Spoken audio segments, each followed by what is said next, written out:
Dinas Kependudukan dan Pencatatan Sipil Kabupaten Mimika menggelar forum konsultasi publik monitoring evaluasi kinerja kualitas pelayanan Adminduk pada Jumat 5 Juli 2024 yang dibuka staf ahli Bupati Marten Marlisa.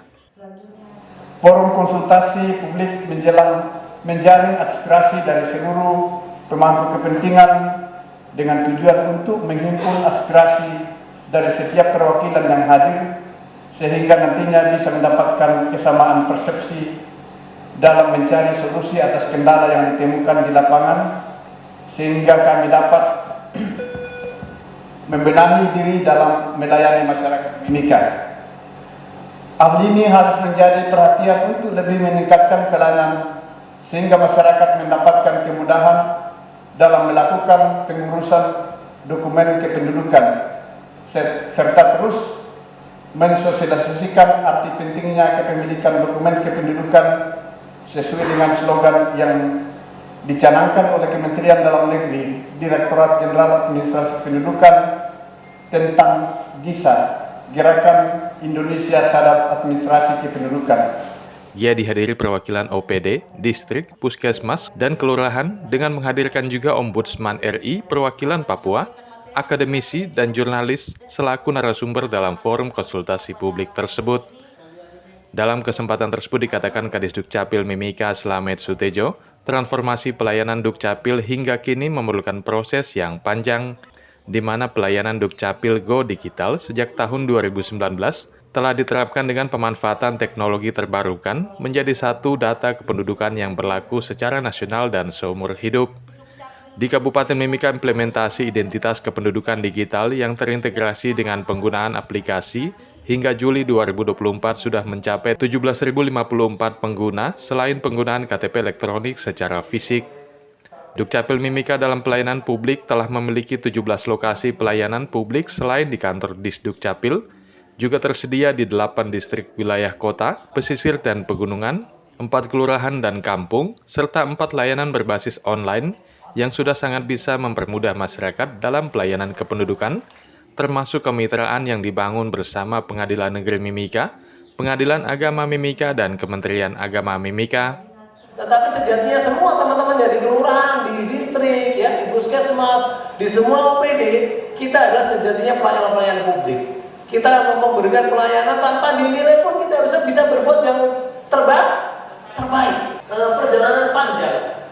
Ya, perjalanan panjang step by step tentang pelayanan Adminduk.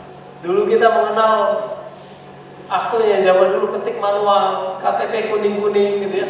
Sampai bermigrasi ke nasional, sampai bermigrasi ke elektronik hari ini kita bermigrasi ke digital semuanya gitu. Membangun database sistem siap berbasis NIK, single identity yang akhirnya jadi rujukan tadi disebut Pak Stapan itu semua sektor pelayanan publik. Ini tahapannya. Kita sudah sampai 2019 terakhir. Ini karyanya Pak Prof Yudan, dulu Dirjen Dukcapil yang hari ini menjadi PJ Gubernur Sulawesi Selatan.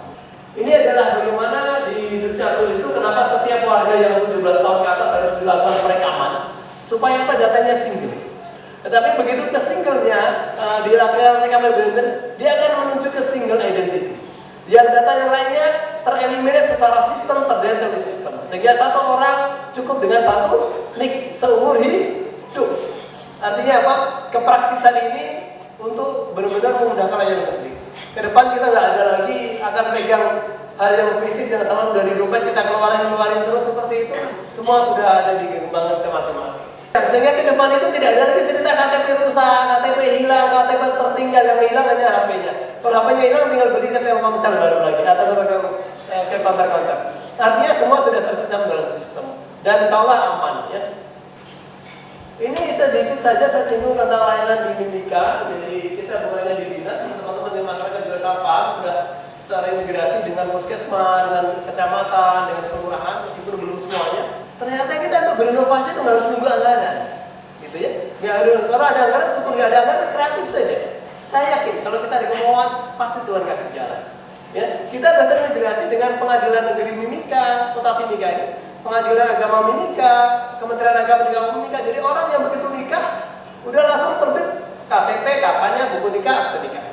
ini dengan RSMM. Kita programnya dengan RSMM sehingga masyarakat kita yang OAP khususnya OAP. Terkadang dari pegunungan, dari pesisir sakit nggak mungkin bawa KTP, bawa KK. Kita layani integrasi di situ sehingga mereka berobat keluarnya bawa obat, bawa dokumen kependudukan. Yang bayinya baru lahir langsung juga seperti itu. Sehingga kita hari ini melangkah mempersiapkan sistem itu. Ke depan tidak ada lagi cerita masyarakat kita tidak punya dokumen kependudukan. Meskipun kadang kalau ditanya sama puskesmas, Pak punya KTP nggak, punya KK? Nggak punya, nggak ada. Betul? Tetapi sejatinya mereka ada data semua dalam database sistem. Kapan saja kami bisa follow up kalau warganya yang meminta, yang bersangkutan. Ya. Perwakilan Ombudsman RI, perwakilan Papua Gina Rosi Ikari dalam kesempatan tersebut mengapresiasi Dinas Dukcapil Mimika. Dikatakannya telah banyak inovasi yang telah dilakukan Dinas Dukcapil Mimika dalam pelayanan publik. Dirinya berpesan agar nilai baik yang telah diperoleh dapat dipertahankan dan ditingkatkan. Saya sangat apresiasi dengan Dukcapil ini, dia selalu punya inovasi-inovasi terkait pelayanan publik. Kita bisa lihat kalau dari 2022 hasil dari Dukcapil sendiri merah. Tapi begitu dia ke 2023 langsung hijau, itu kan ada kenaikan nilai yang sangat amat luar biasa. Mungkin tidak menutup kemungkinan kalau tahun 2023 Dukcapil nilainya 87, sekian, bisa di 2024 ini nilainya bisa sesuai target dari Pak Kadis 95 kalau bisa. Itu kemungkinan bisa karena dari 4 dimensi yang kami nilai Ombudsman hampir semua terpenuhi seperti begitu. Harapannya Dukcapil semakin, kalau Pas Slamet ini kan punya kita, kalau setiap pimpinan pasti punya peraturan atau kebijakan yang berbeda. Harapannya saya kalau pimpinan yang nanti menggantikan Capil ini, apa yang baik saat ini tetap dipertahankan, jangan rubah-rubah sudah. Karena kalau rubah-rubah itu parah sekali. Kan pimpinan baru, kebijakan baru, aturan baru. Bisa-bisa yang Pak Slamet sudah bangun, sudah baik saat ini, itu semua bisa dimentahkan kembali. Tim Liputan Papua MCTV.